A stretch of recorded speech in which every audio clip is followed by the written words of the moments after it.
lai līksmo zeme, lai priecājas līdz jūras salas lielā pulkā. Peldebeši un tumsa ir ap viņu, taisnība un tiesa ir viņa troņa valsti. Uguns iet viņa priekšā un sadedzina visapkārt viņa ienaidniekus. Viņa zibeņi apgaismo pasauli, zeme to redz un trīc bailē. Kalni izkūst kā vācistā kunga visu zemi un augstā valdnieka priekšā.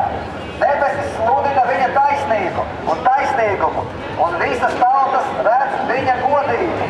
Apkaunoti, lai kļūst visi elpu dēlu kalpi, kas lepojas ar saviem elpiem. Viņa priekšā zemojas visi Zijāna klausās un priecājas, Jūdas meitas līksmo par tavām tiesām, un kungs, jo tu, kungs, esi visaugstākais pār visu pasauli. Esi ļoti augstu pacelts pār visiem dieviem. Jūs, kas to kungu mīlat, ienīstat ļaunu. Viņš pasargā savu svēto dvēseles. Viņš tās izglāb no bezdievju rokas. Gaisma atspīd taisnajam, un prieks atmirdz tiem, kas sirdī skaidri. Priecājieties jūs taisnie par to kungu un teiciet viņa svēto vārdu.